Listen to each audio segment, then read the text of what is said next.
Okay, so for this Father's Day, I thought there'd be no one better to interview than my father. So this is my father, Andrew. G'day.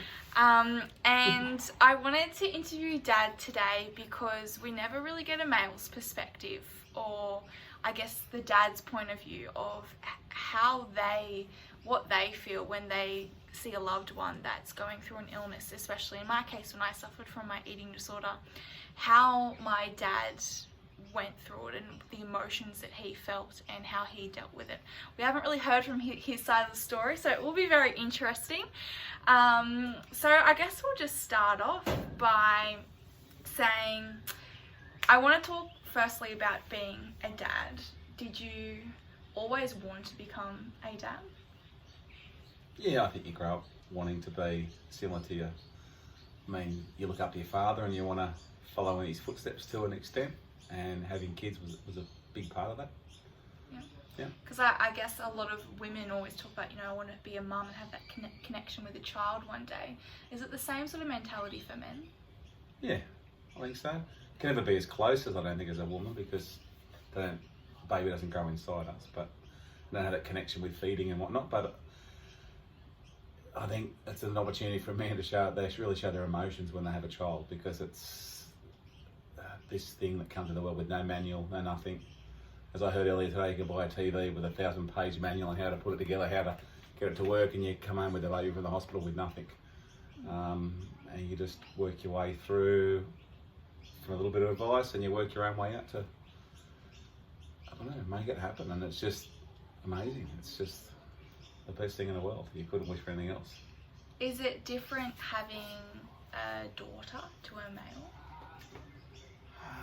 Yeah, I always thought having a daughter, I'd have the gun behind the door when the bloke turned up, just enough so he could see it, to scare him off, be home by 10 type thing. Worried, the unknown for me. Being a male, you grow up knowing a little bit about how you behaved, what your thoughts were, and they're not always good. And to have a daughter to go out and have other blokes think similar or worse, yes, it's definitely different. I think guys are more self-sufficient, and that's probably not a sexist thing, that's just because that's what I knew. Yeah. We just dealt with it, and not being a female, not knowing. Yeah. Now going to our journey, how did you first react, or what was your initial thought when you found out that I was diagnosed with anorexia? Not fully understanding the disease. It was difficult because it was just so easy to put food in your mouth and chew. Can be quite black and white when it comes to things like that. Not knowing the mental illness that the disease really was. The eating caused that illness, or lack of it. Eating caused that.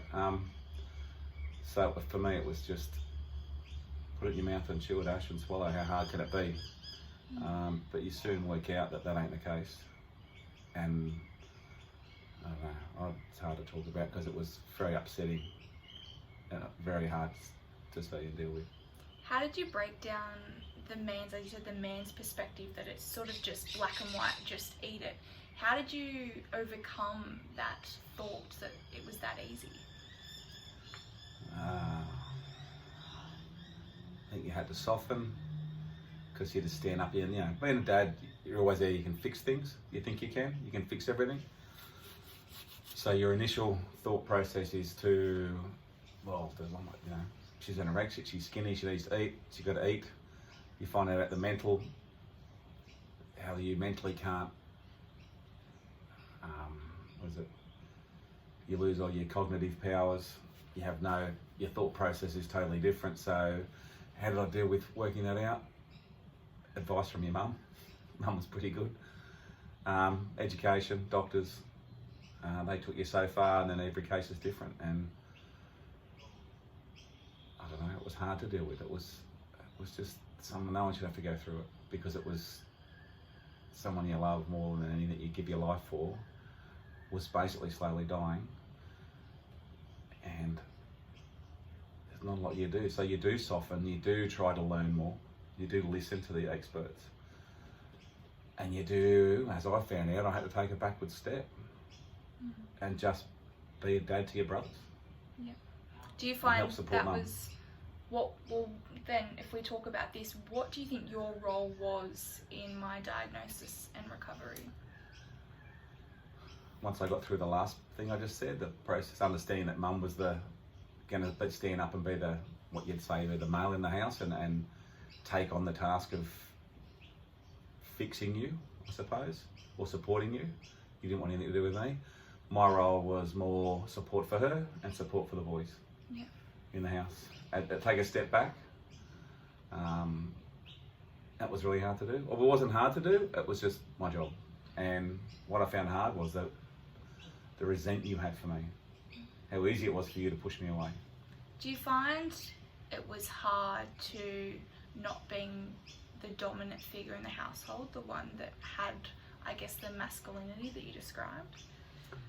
Masculinity is the word I was trying to think of before.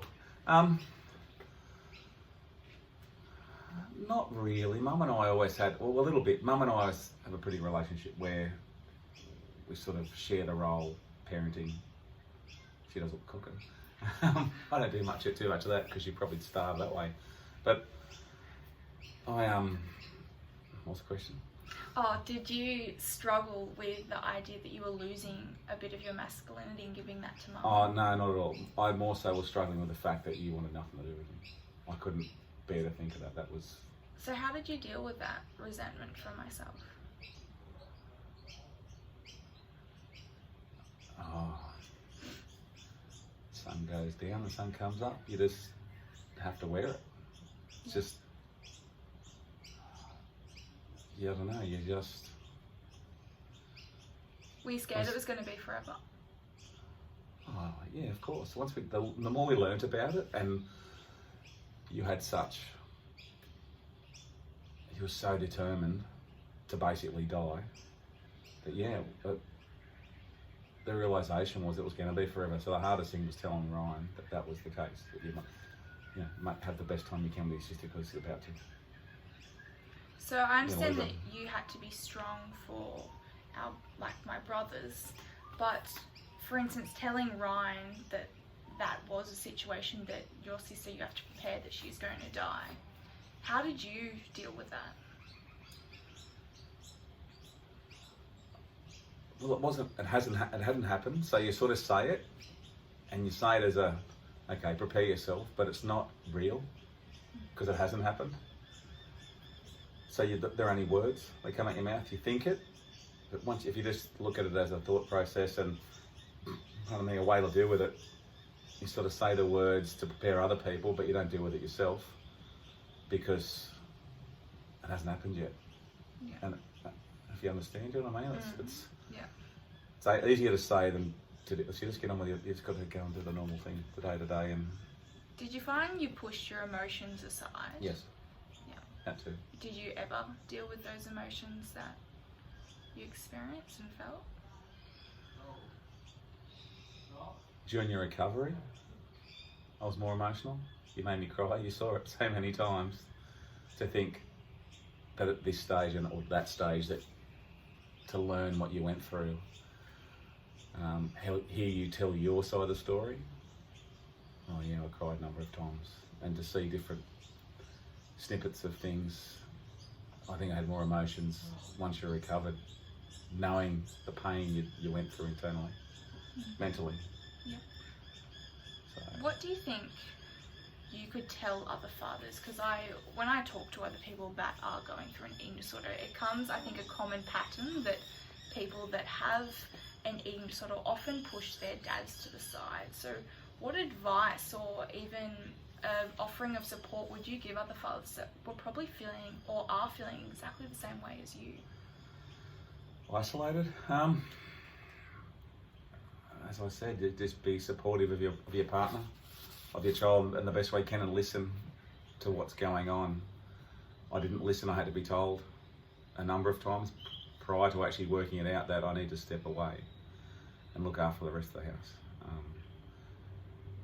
Your daughter or your son, wherever it may be, will find a position for you. Normally for the male, it's pushed away, and got to, for me, like I said, hide your emotion and be the second tier in the house or the man in the house. Not every man's the number one, but just step back, take a backward step, and let someone else deal with it, and then support other people. It's Do you think the experience has grown you as a person?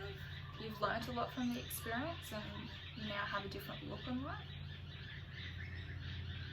yeah, mental illness. Was never really talked about. We never talked about it before you got sick. I think all of us, Ryan and Jared included, have a greater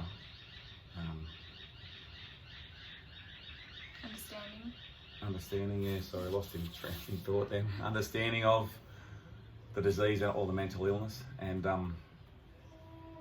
moving forward I pay more attention. I got with workers underneath me of their well-being when I know they're not going too well. Well, before I probably wouldn't have noticed as much. So it's helped me realise that we all have shit going on behind closed doors. We put on a front when we go to our workplace or school, wherever it may be, that we're okay, and then we go home and whatever happens there, and a lot of the time it's not that nice, or it's not that easy to get along with people, your loved ones, and that's all just through, I suppose a lot of it's been through being selfish. You've got to sit down, you've got to listen, watch, learn, and just be. You're going to edit this, aren't you? Not anymore. Yes, you are. More compassionate. Find more time Do you reckon that's to learn hard more. as a male to be compassionate? It's not part of the ideal way? Okay, so you talk about society and their expectations when you say stuff like that, or a male and their expectations. When does a boy become a man? And there's so many things. And what is a man? I still don't know. But you just try to be the best version of yourself. I think if we all tried to do that, we'd pick up on a lot more things and be more caring and understanding of people's and their inabilities or their failures, and probably more helpful, helping others succeed or showing them a way to succeed, rather than being selfish. And all you care about is yourself and your loved ones. But as I said, having staff underneath me, I definitely pay more attention to their well-being now. And on an ending note, is there any, I know you did talk about advice for people that are going through eating disorders, the parents, is there anything else that you want to add during our experience that was really hard for you, or even the worst moment during the whole experience that still sticks with you today? Do you know what it is? I have a thought. The doctors tell you to do certain things, do whatever it takes, get food in their mouth. And it was pretty upsetting one day. Mum and I did try another version of that. And I don't know if we used the blender and blended food up, and I physically forced your mouth open and held it apart while Mum poured food in there. Only for you nearly to choke on it. And the pain that you went through, and I don't know. All it is they need your support. I don't need you to. The kid, the child, male or female, needs the support of their parents to be strong. Because the one thing that was really big is if my wife and I fought, your mum and I fought or disagreed, and anorexia became stronger. They got to be on the same page. Is definitely a big factor to help in the process, because on the same page, if you're united, especially in front of like yourself, it made a huge difference. And that's something you told us later on. The more your mother and I sort of discussed things and disagreed with different tactics, the uncertainty, it gave anorexia. Yeah, an excited anorexia that we went on the same page, and united we were better at fighting anorexia. When apart, we had different ideas, and anorexia grew stronger. So stay united, stay strong, and you can get out of it. I think you'll have it forever. Those thoughts, we all have those thoughts. It's just what you do with them. Do you think we've won the battle? Yeah, I'd say we've won the battle. Great way to end. Do you think we've won the battle? Absolutely. Yeah. I think the war's not over, but the battle has been won. Yeah, it's ongoing. So for anyone out there who is suffering from an eating disorder, or you've just been diagnosed, or you're recovering, keep going. It's not easy. We've done it very, very, very tough, but you do need a team around you, and that's normally a mum and a dad, or your psychiatrist, psychologist, all these people you need to help support you. Brothers, you need it all. Could be a sister. You might not have a mum and a dad. Yeah, absolutely. But you can't do it alone. Otherwise, I wouldn't be here today. So, again, thank you, Dad, for joining me on your Father's Day. I know you'll get back and watch the football. Can you please edit this? You get back and watch the football, and thank you all for joining us. I hope that you got something out of it today and got a bit of a male's perspective. So, enjoy and happy Father's Day. Bye.